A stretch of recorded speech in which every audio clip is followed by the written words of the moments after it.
They're claiming 35,000 dead in Gaza since October the 7th. Israel has killed over 35,000 Palestinians in Gaza. But what if I told you this was a lie? Stick around as I'm going to uncover the shocking truth behind these numbers. Let's begin our investigation with Gaza's Ministry of Health, as they're the ones who publish the death toll.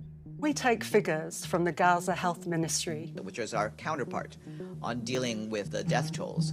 But the question is, can we trust them? Doubts about their reliability first surfaced at the beginning of the war when they appeared to fabricate fatalities following an explosion at the Al-Ahli hospital. Reports from the Hamas-run health ministry that as many as 500, possibly more, killed in this airstrike. I'll get into the details of what happened in a minute, so keep watching. But this incident marked the beginning of a pattern of deception. In this short video, I'll show you 4 ways that the ministry's been deceiving the global media from the very beginning. Here's a list compiled by the Ministry of Health. It claims to show every person who died in Gaza since the 7th of October. The list includes the name, age, gender, and ID number from the Palestinian Population Registry. Pay close attention to this ID number, as it's key to proving that their numbers are fake. But before diving into the numbers, let's return to the Al-Ahli hospital. The story of an explosion first broke at 7:30, and within minutes, Al Jazeera was reporting that the ministry had claimed that 500 people were killed. A few days after the incident, they published their first list of fatalities since the beginning of the war. If you look at this graph from their report, you can clearly see the alleged hospital deaths recorded in a large spike on the day of the explosion. But here's the catch. There's no way this explosion could have killed that many people. Look at this photo taken the following morning. It shows a rocket hit a car park, leaving a tiny crater and very little damage. Sure, there's fire damage to the cars nearby, but beyond that, except for a few broken windows and broken tiles, every building is intact. For 500 fatalities, people would need to be packed tightly into the blast area, which just isn't plausible in a car park. Tragically, there were fatalities, as displaced Palestinians had been sheltering in this area, but these casualties were in the dozens and not the hundreds. The ministry was clearly inflating the numbers to vilify Israel. Moreover, the rocket wasn't even fired by Israel. It was launched by Islamic Jihad and fell short, landing in the hospital car park. Now that we've seen how the ministry manipulates the figures, let's switch focus to the UN, as they're one of the primary authenticators of this data. Now, the UN have consistently relied on the ministry's figures, claiming over 35,000 casualties had been identified. But then, on the 30th of April, they were forced to revise down this number to 24,686 after the ministry revealed almost 11,000 of their recorded deaths hadn't been fully identified. Israeli news outlets quickly jumped on this dramatic revision, causing an uproar. But the UN were unfazed and insisted it was just a change in reporting, not a revision of the 35,000 figure. The overall number of fatalities, that number remains unchanged, and it's at more than 35,000 people since October 7th. What's changed is the Ministry of Health in Gaza has updated the breakdown of fatalities, for whom full details have been documented. They gave figures for 24,686 out of 34,622 overall fatalities recorded in Gaza. Meanwhile, as you can see if you do the math, that there's about another 10,000 plus bodies who still have to be fully identified. After hearing this, political pundits and news outlets rushed to accuse the Israeli outlets of spreading fake news. Last week, the Jerusalem Post, an Israeli newspaper, published this piece headlined, UN seemingly halves estimate of Gazan women, children killed. No, they did not half the numbers. What they're making a song and dance about, what they're pretending is some smoking gun evidence of a Hamas cover-up, is literally just the difference between fully identified bodies and unidentified or partially identified bodies. Did you catch that? Both Mehdi and the UN claimed the numbers were correct, but with a catch. They mentioned some of those listed hadn't been fully identified. But what does fully mean? Were they missing a name or a date of birth?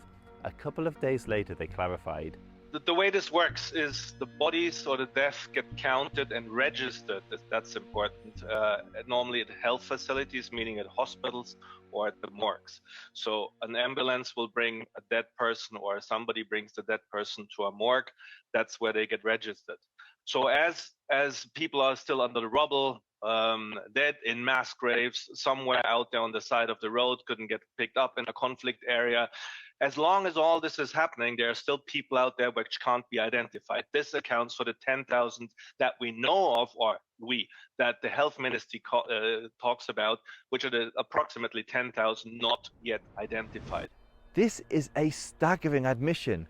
For weeks, the media insisted that over 35,000 bodies had been identified, but in reality, a third of those hadn't been identified at all.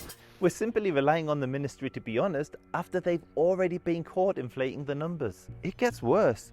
We analysed those people who were supposedly identified, and what we found will shock you.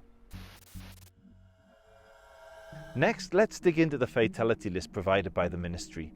Each entry includes an ID number which is used as the primary mechanism for validating each person, but incredibly, 1,674 entries didn't even have an ID. With those entries removed, our death toll shrinks to 23,012. But that's just the beginning. We then checked if the IDs provided were in the right format.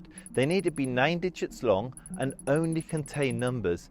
We found 850 IDs that didn't meet this criteria, and a further 12 that appeared more than once. It continues. IDs are split into 2 parts. The first 8 digits are an identification number, and the last digit is a check digit used to verify if the ID is valid. When we ran these IDs through a validation check, a staggering 1,522 were invalid. Removing these shrank our death toll down to 20,628. It's worth noting that even if the ID format is valid, they're still not reliable. For instance, these 2 people were already dead. 10 years ago, the ministry reported them as being killed in the 2014 war. Then miraculously, they were killed again in this war. So why does a valid ID matter? Simple. Without one, there's no way of verifying whether the person was killed.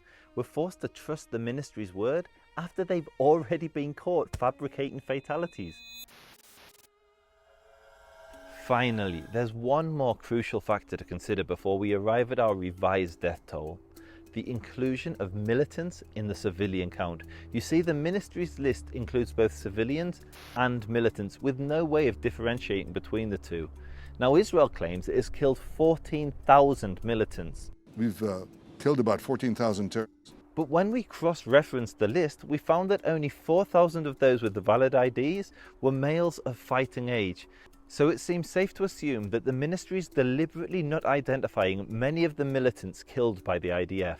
This leaves us with a confirmed death toll of between 20 and 16,000 civilians and 14,000 militants. That's a ratio of almost 1 to 1. Now, we're not suggesting anyone rely on the ministry's numbers, as they've been proven to lie. We're also unable to verify if the valid IDs match the names in the population registry, or if those people were actually killed.